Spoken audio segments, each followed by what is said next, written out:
Om Shanti, Shanti, Shanti. Welcome, everyone.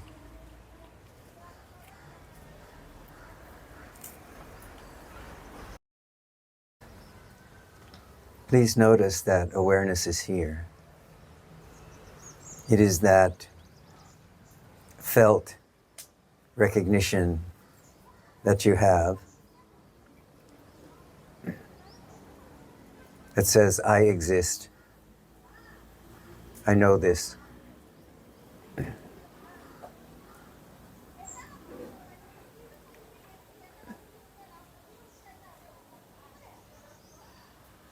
I am.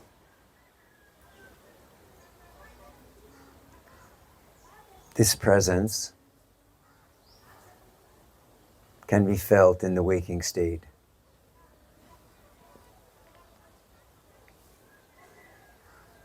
As this knowing, not knowledge, this knowing. Awareness is here.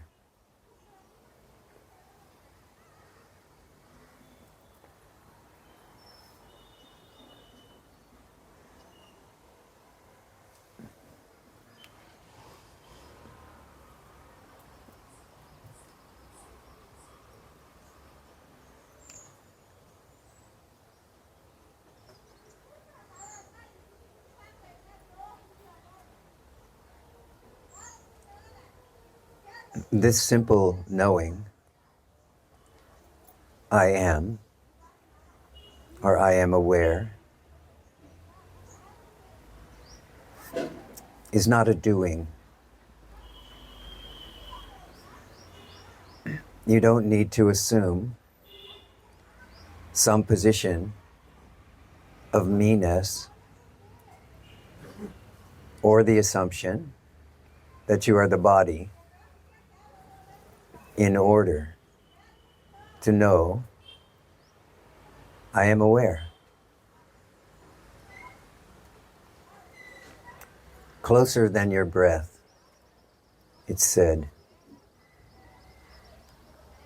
So resting here in this moment, simply know that you are aware. Allow this to be enough.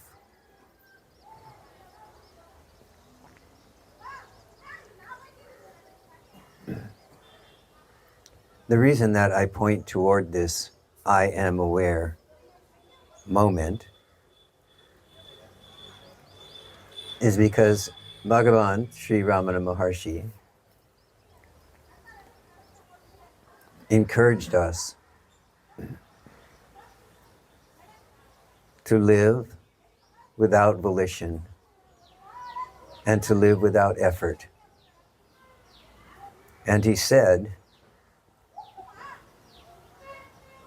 well, maybe I should first say, what is volition?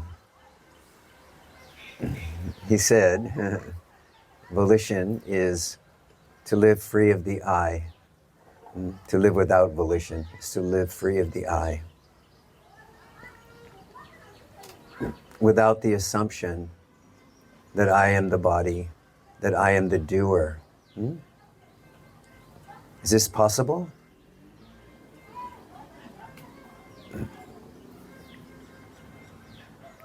And then he further said, live without effort. To be here, now, in this moment, without effort. To settle into this moment. To relax in this recognition that you are aware and that you are here.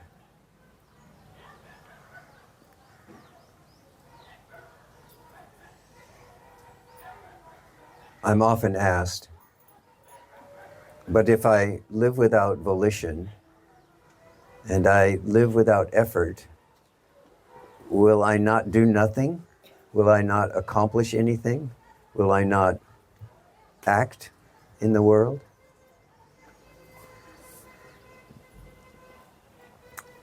Sri Ramana never encouraged anyone to leave the world, to leave their families, to leave their jobs, He didn't encourage any of us to move into a cave somewhere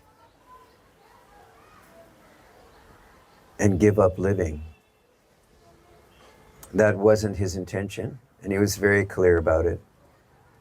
He said, no, don't give up action if it comes naturally to you.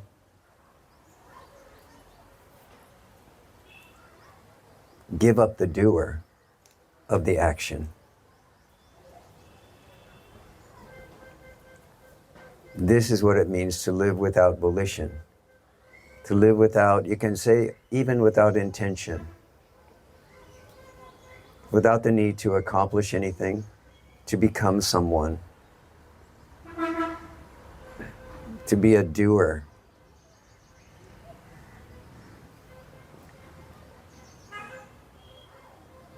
But rather, to let what comes come without identification. This is to live without volition. So there is no ego which makes breakfast. There is no ego that acts in some way. This is quite freeing, isn't it? Have you ever tried building something without your ego? The effort can still be there, right? To swing a hammer, to move a saw, to measure something. The effort is still there to do that. But is this your effort? Have you ever tried doing this just as the natural flow of what's happening at that moment? Without a me that's doing it, without a me that has a goal in mind, without a me that needs to look good at the end of it and not have that piece of furniture be all cattywampus to one side.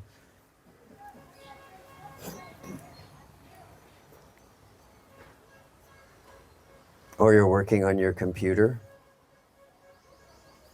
I look around here and I see at least 2, maybe 3 or 4 editors here.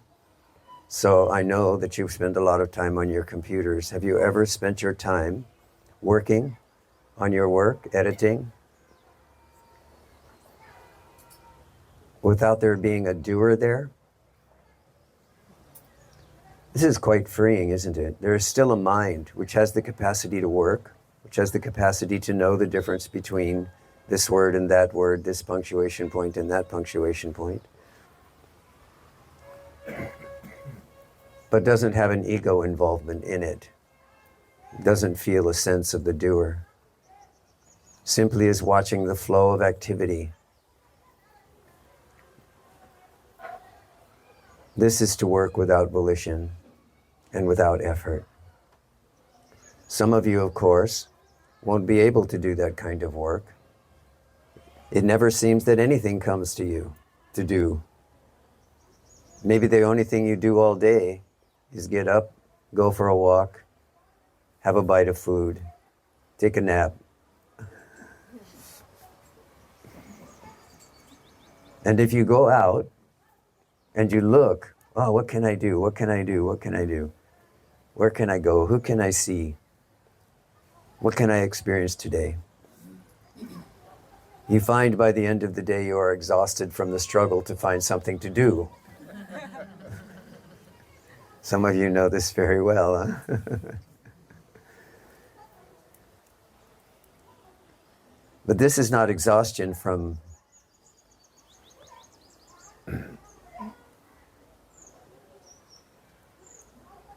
life itself. This is exhaustion from this volition and this effort to be someone, to experience something in the body, and to know to your satisfaction, this is who I am. Okay, good, I can do this, I can hold on to this, I can project this persona, and everyone will like me.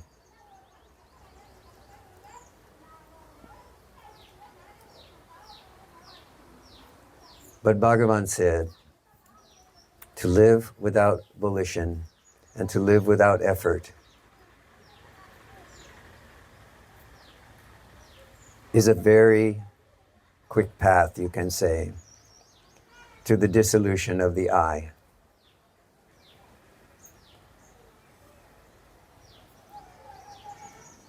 to the dissolution of the me.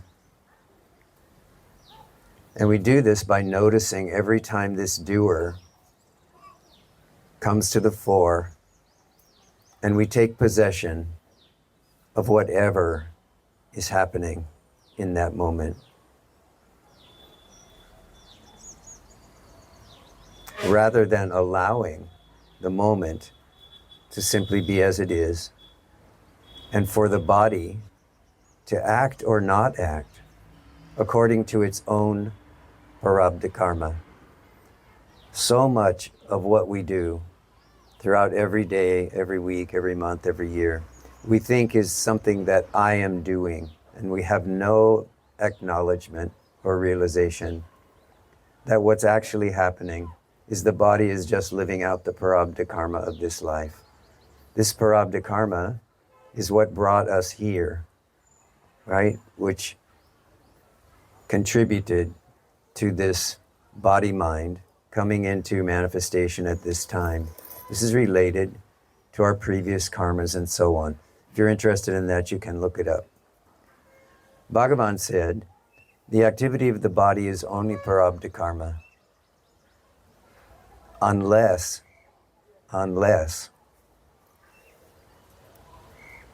you are living out of the space, I am the body.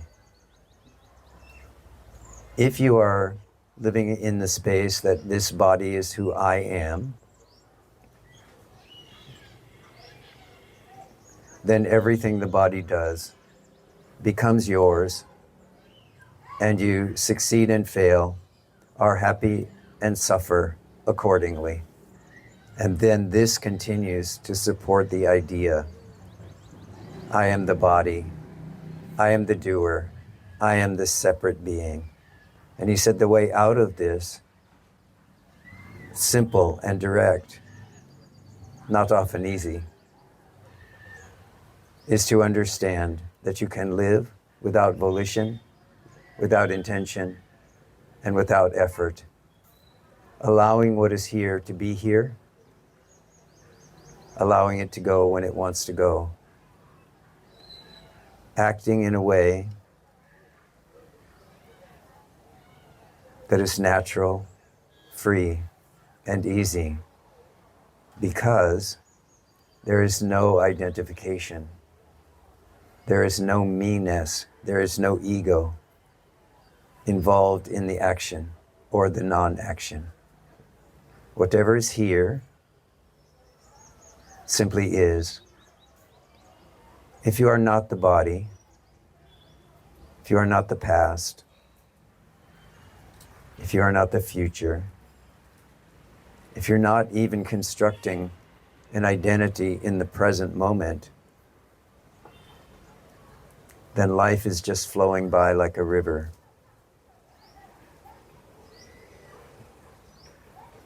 And you are watching.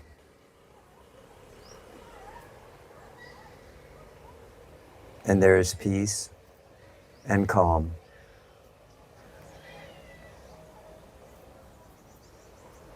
Even when on the surface there appears to be ripples, rocks, eddies, challenges for you.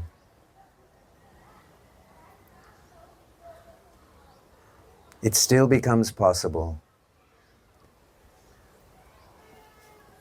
to know that which is aware is here now.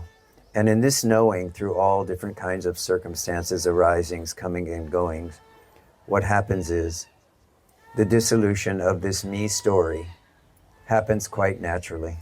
There's not anything you need to do. If you remain aware, if you remain cognizant of this true understanding that you are not this body, and you let it act in the way that it needs to act,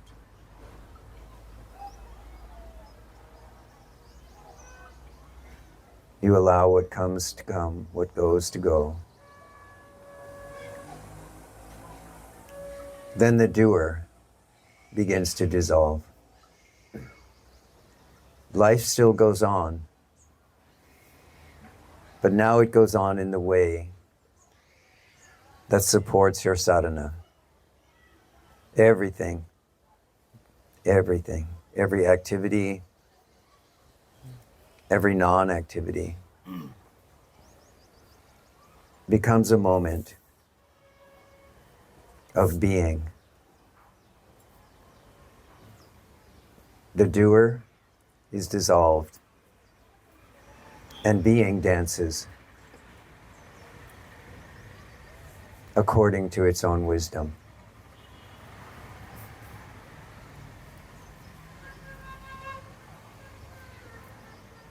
It requires a high level of trust, doesn't it? But I know that most of you, if not all of you, are here because somewhere along the line you came into contact with the teachings of these great masters and you made the decision, probably you made the decision at that moment, to trust this teaching at least long enough to be able to check it out for yourself. This is a big component, isn't it, of this way of advaita. It's also a big component of the way of the Buddha Dharma. And that is that you hear, you read what is true, what is expressed as living truth. And then you take it into your own being and you see, is this true? You don't take it on blind faith. You look after listening, and then you look within and you say, is this true? You test it. But there comes a moment when you have to put down this effort and simply be. Once you have the information and you know the way, then you have to be. It won't do you any good to read 5 more books, watch 10 more videos, go to 1,000 more satsangs. There comes a moment when the doer has to be put down. The doer has served you well, right? It's gathered all the information you need. Now it's time to look, to practice,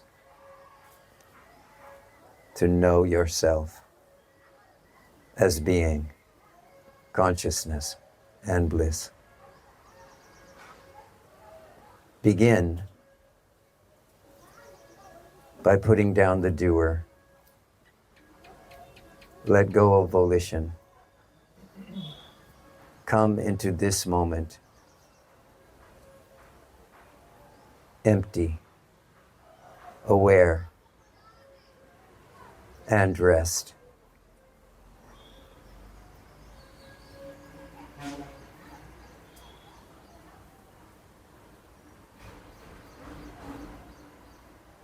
That which you are is waiting here for you to arrive. Come, come, come.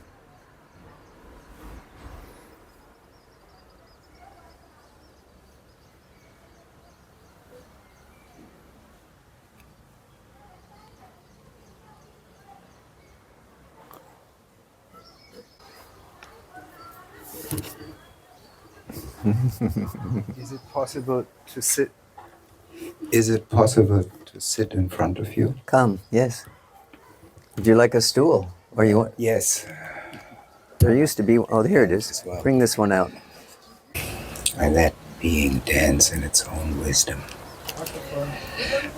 This morning in my meditation, a very strong realization came. So this is more a sharing. Okay. And because you are my guru, my teacher at the moment, it's always good to have a reflection. And I know it deep down that I'm on the right path. Brahman is everything. Consciousness is everything.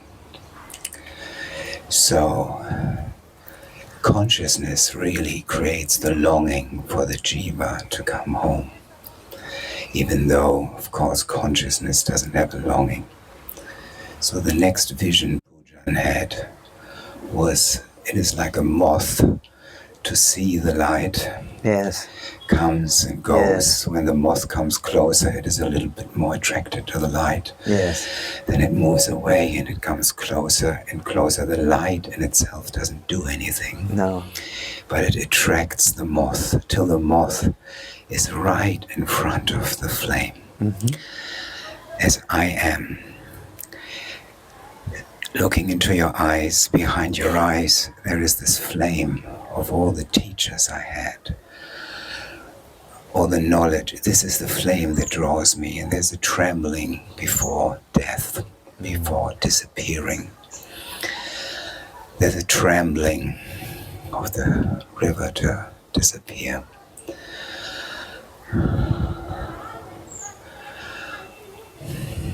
And there's, of course, it increments joy and excitement by the very thing of it maybe one day happening. Mm.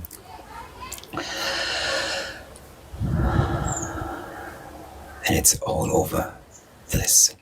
I can't say even my body, it feels much bigger than this. Yes. And as I shared with you in private, it is very easy for me to go into Anandamaya kosha.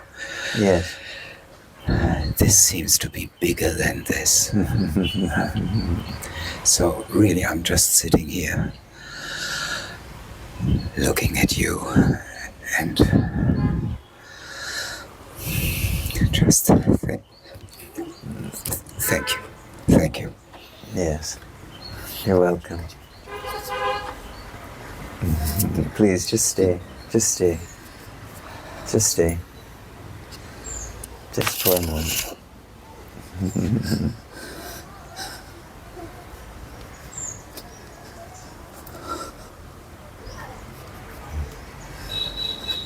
Keep breathing and let this moment come.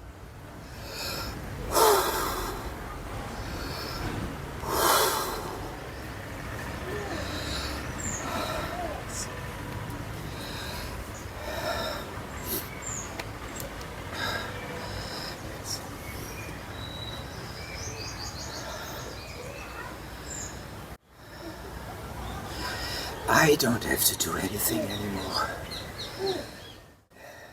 That's right. He said, I don't have to do anything anymore. Yes, this is what's being pointed at today.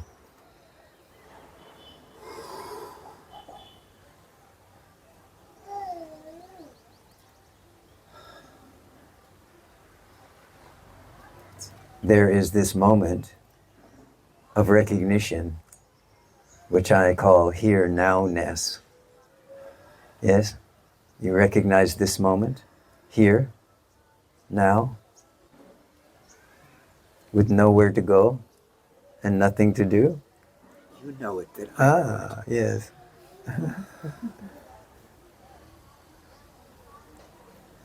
This is that moment of nothing to do. Simple being, which becomes first this small kernel of knowing, and then becomes this vast understanding. Not with the mind. Direct perception of being consciousness, which is here now. And out of this comes this moment which you just expressed. Brahman alone is. The supreme, whatever you call it, whatever that it is all there is. And out of that, somehow, this has come. What grace, huh? a little.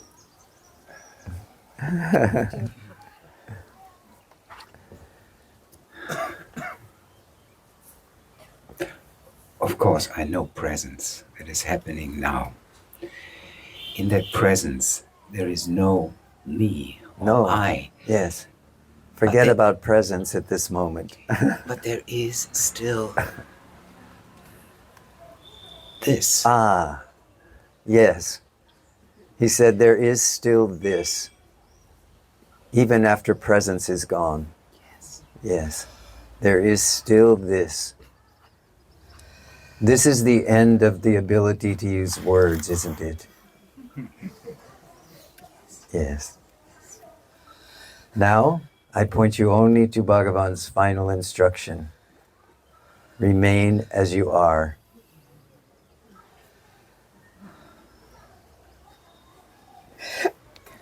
Keep letting go. You can touch these feet, they are his feet, there, so somebody's feet.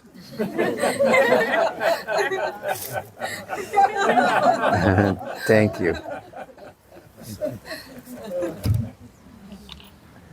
This is touching everyone's feet, isn't it?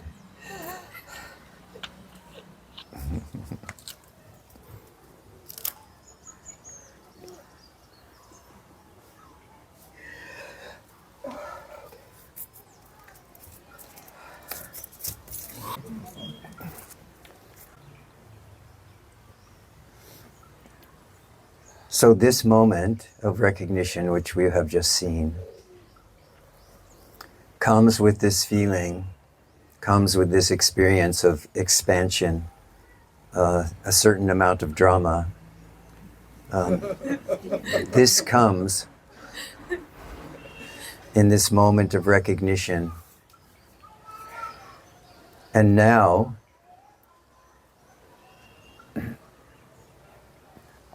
it's important to ask oneself, to whom does this experience come? And the reason this is important is not to say that this is not real or it's not happening. This is super real, you can say, in this moment. We ask the question, who or what is aware of this also?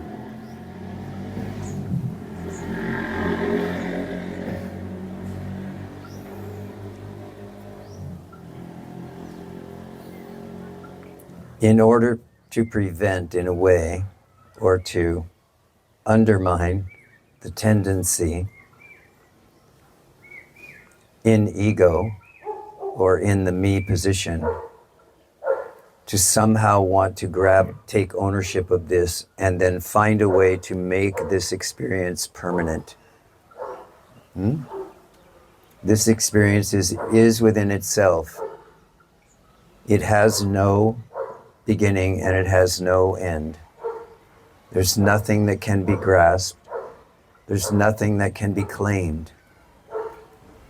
So we ask this question at this moment, to whom does this experience come? Who is this one who seems to be having this peak, blissful moment of recognition, so that we are touching both heaven and earth,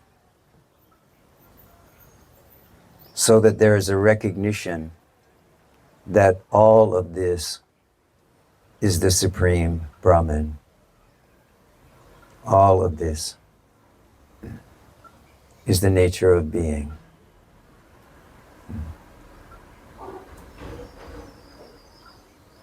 And this presence, which we feel as our ordinary everyday reality, is simply swimming in this vast space of Brahman, of consciousness.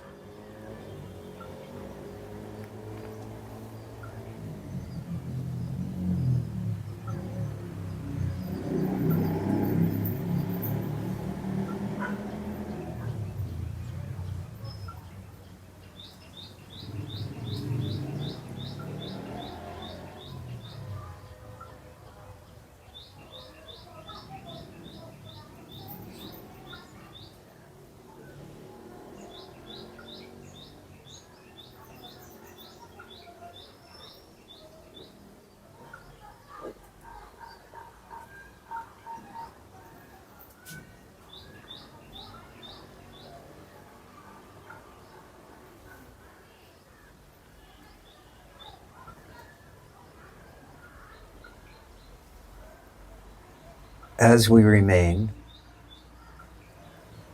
as we are, wherever we are, in this practice, if you will, or this sadhana,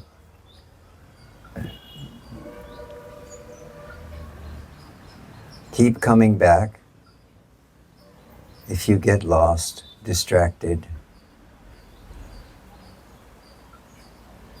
to this recognition that you are aware in this moment.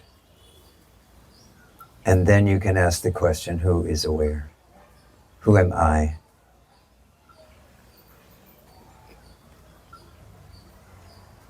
This is the question with no answer. It brings us to the point where we are willing to surrender what we think we know, all of the teachings, all of the pathways, everything in the past. We put it down in this surrender to not knowing. And in doing so, that which we are as being consciousness, as awareness in the waking state, does the work. I don't need to. Every attempt to do the work using I is what Bhagavan is referring to as volition, which is then followed by effort and ultimately leads directly into the I am the body idea and the manifestation of ego and the proliferation of mind and all of that. But when we are willing, even for a short period of time, each day in the beginning, if that's all we can manage, to come to this place of the recognition of no volition, of no one here, of nobody doing anything, and just watch, observe, witness what is happening around us with this recognition that that which is aware is here. Even though I don't maybe know what that is, I know I am aware. Now I don't need to know what all of the various objects are. I don't need to pursue them. I don't need to get rid of them. I can allow everything to be as it is. And in this allowing, this me-ness dissolves. This is the way of awareness doing the work.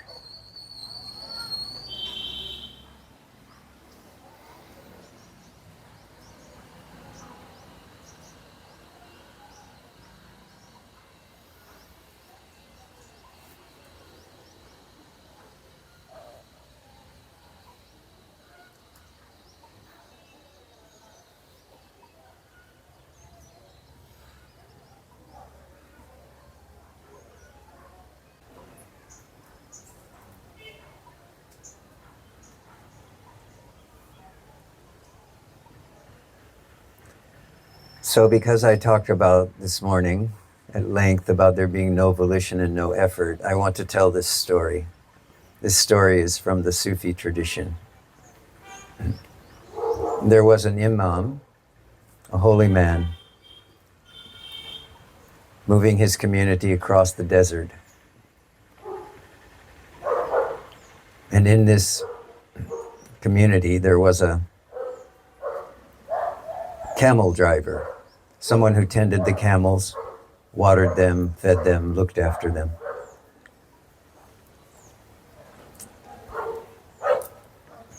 And every day in the evening,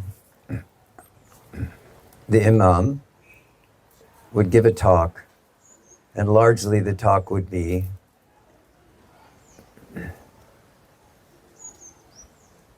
everything is Allah. Everything is God. We would say in this tradition, everything is Brahman.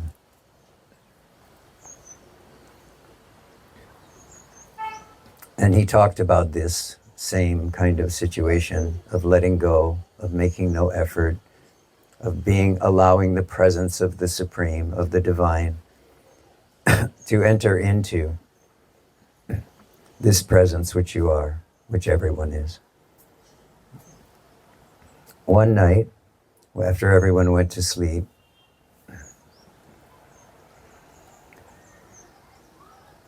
the camels drifted away into the desert. In the morning, when everyone woke up and needed to pack up the tents to continue the journey, no camels to be found. And he called this camel tender and said, "What happened to the camels?" Tender said, "I let Allah take care of it. I left everything to God." That's what you're talking about every night, every day. You are saying, trust Allah, leave it all to Allah, give it all to Allah, let Allah take care of it. And the Imam looked at him and said, "Trust Allah, but tie the camels."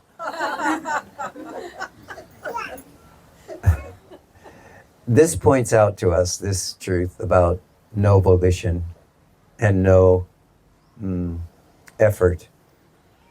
And that is this secondary recognition and realization that your hands, your mind, in this state of no volition and no effort, they are still the hands, the eyes, the feet of the Supreme.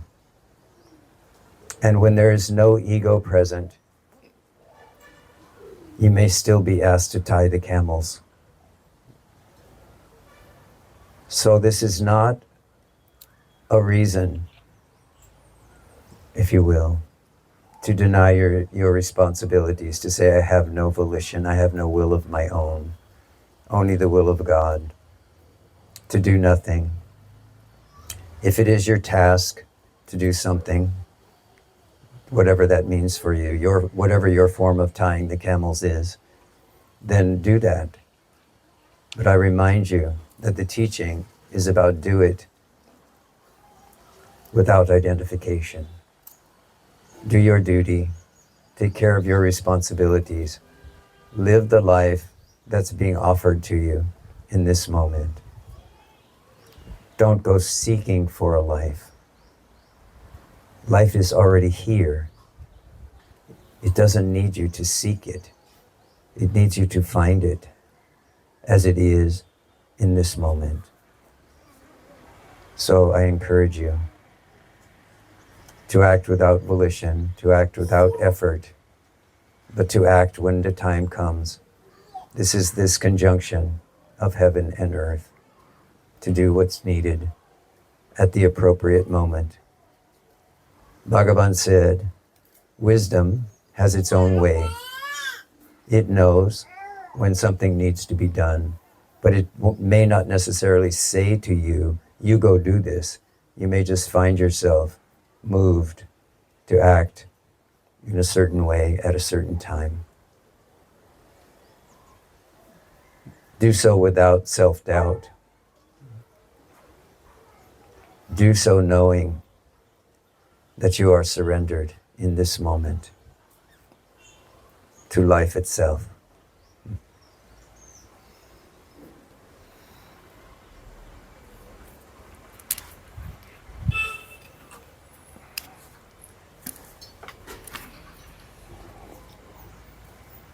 I have always struggled with the word effort and understanding it, and part of it realized because in English it's used for two different words than we have in Danish. And one is this, when you use strange, when you really have to use strange, and the other one is to setting in, when something is just required. Yes. And the way I tried to come to terms with it was another story. It's the story of Sisyphus, Okay. where for some reason every morning he's ready to setting in, pushing this stone up the hill. Yes. And the closer he came to the top, the closer he is to finish this task he has been sentenced to do. And then come this stranging and, I can finally do it. And when that comes, he's doomed to fail. The stone goes down again, but for some reason, he's up for the task. He's willing to do it again. He's not trying to avoid it. Yes. Because it's what's required. It is his sadhana. But every moment he's feel like he's doing it, he's failing. So there we have these two different kind of effort. The willingness to follow the impulse, to follow what's required, and then the ego taking over it and making it the personal effort. Yes. Very good. I felt like it might be useful. Yes, that's very good. Yes. Very much what we're talking about, yes. Thank you.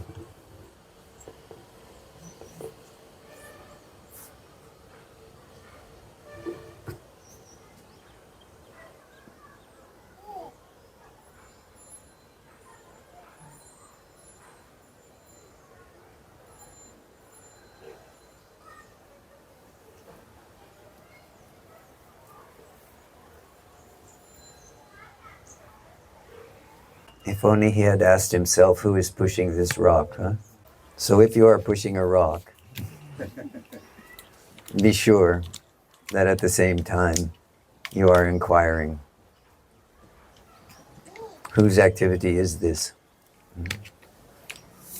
You see, the Supreme may still want a rock pushed uphill and may use a particular body.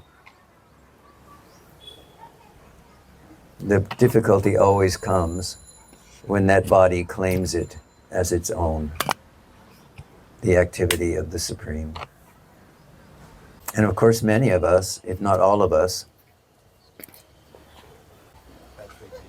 we somehow find it easy to not want to claim the effort and the struggle that's necessary in our sadhana. But then when we have a peak experience, or we have an opening, or an awareness of true awareness of who I am in this moment, oh, we want to claim that. Boy, we want to keep that. So it's always important for us to remember that we are walking on this razor's edge, right? Between grasping at something which is pleasurable, enjoyable, exalting, and pushing away what is despised, not liked, or not wanted. In this way of sadhana, we are always walking, finding balance between these two. This is why in Advaita we talk about having the ability to walk between the dualities, so that we don't find ourselves moving from one side to the other, from the positive to the negative, from the pleasant to the unpleasant, in an endless cycle.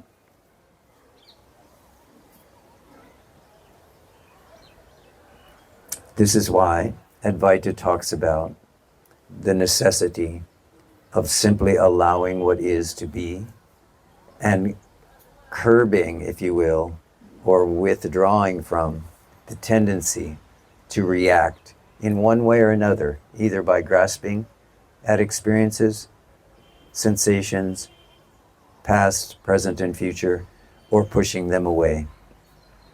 It's that activity of judgment, of opinion, that wants to push something away, or wants to grasp something and keep it, that keeps us in this field of duality and doesn't allow us to see that all of that is rising in this.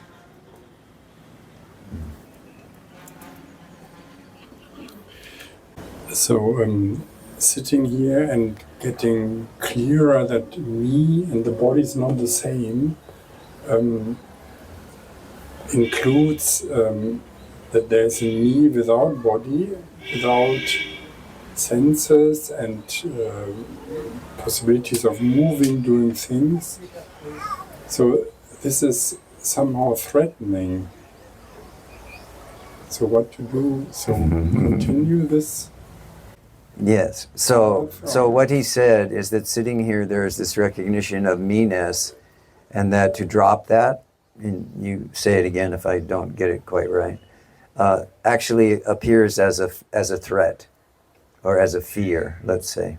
But as a threat is what you said. Huh? It appears threatening.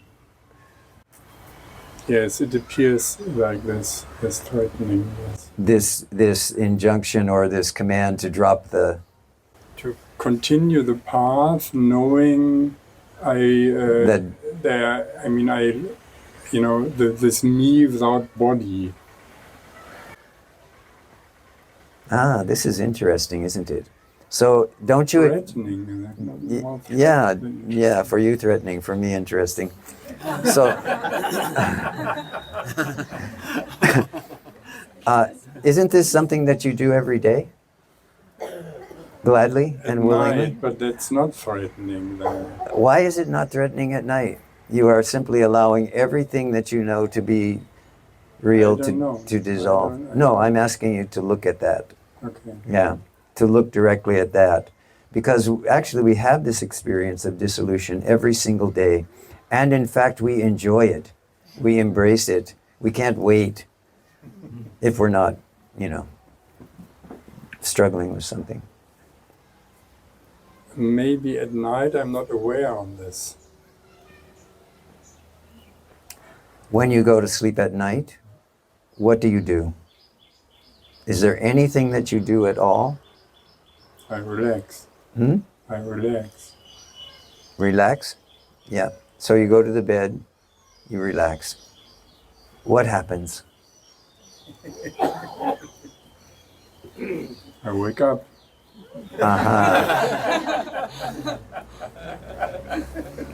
So now I'm going to encourage you, in the same way that you sit here in this moment of awareness and you let things go, that you carry that same kind of looking into the moments after you get on the bed.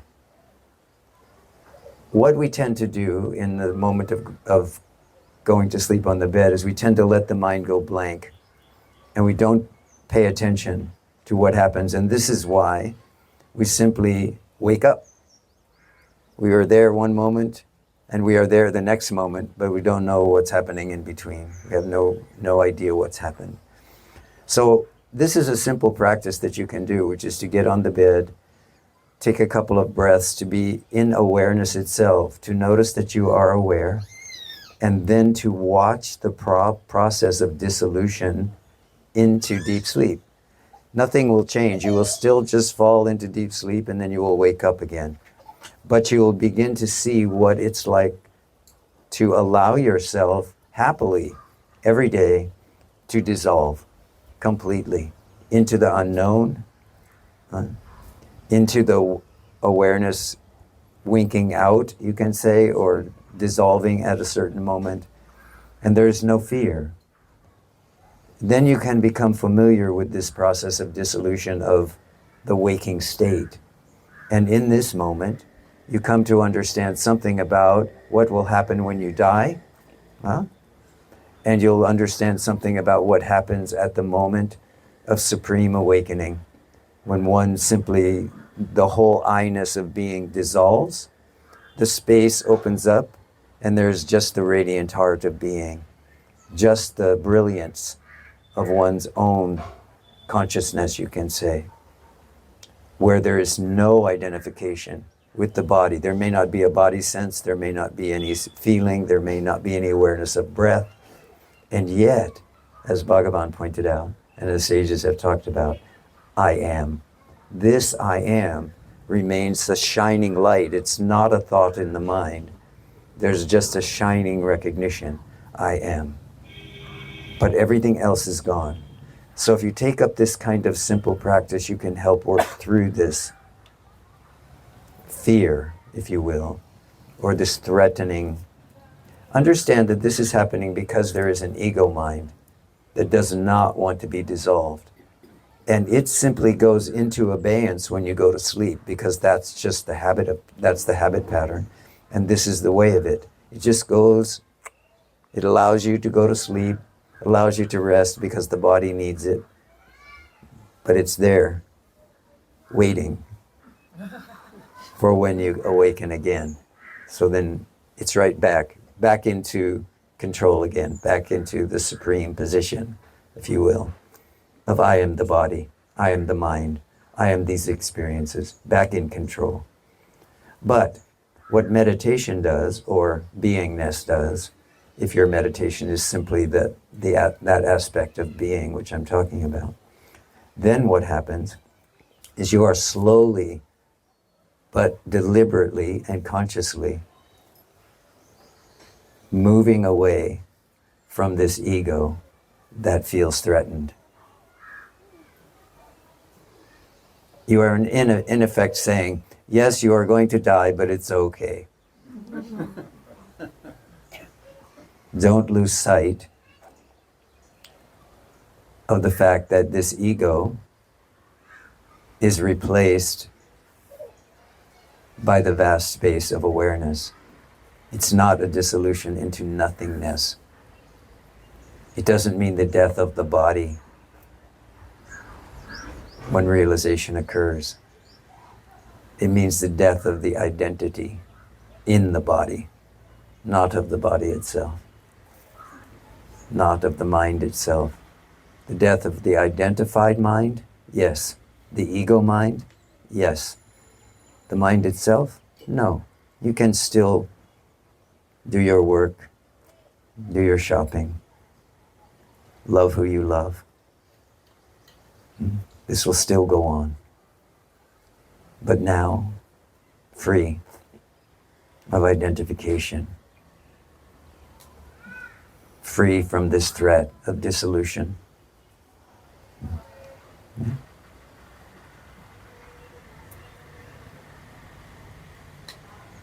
Maybe I didn't get completely how to wake up in the morning. In the evening I understand, in the morning it's happening, it seems to be more, I don't know, challenging.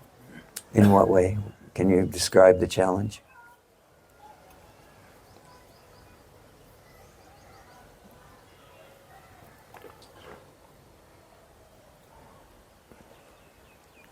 It's more suddenly, this waking up, and suddenly or subtly? Suddenly, and I'm very fast in the world. In the evening it's a bit slowly, yeah? Yeah, due to the exhaustion in the body or the tiredness, yeah. Yeah, and I can observe it better, but in the morning it's very quickly, I'm awake and I'm in the world. So what do you do when you first awaken in the morning? Are you one of those people who immediately sits up on the edge of the bed and gets up? Or are you one of those people who rests there for a moment? I rest and remember the dream. Rest and remember if you had a dream? What if you didn't have a dream? What happens? Nothing interesting, so you get up and go? No. Okay, good. So,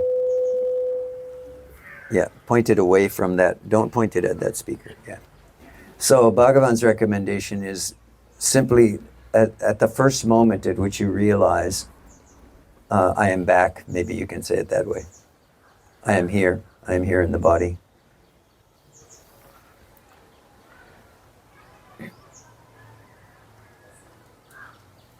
This is a wonderful time to ask, who am I? Or to notice that awareness is here again, right? It was not here in the deep sleep state. Awareness is here. Who am I? Who is this awareness? What is this? To ask it in that state. And the reason is because the mind really hasn't started up a lot by then. But what most of us do is that we only give that 1 second or 2 seconds of presence there, and then the mind starts doing the list, right? What time is it? What do I need to do today? Where am I going to go? I need my coffee. The list starts.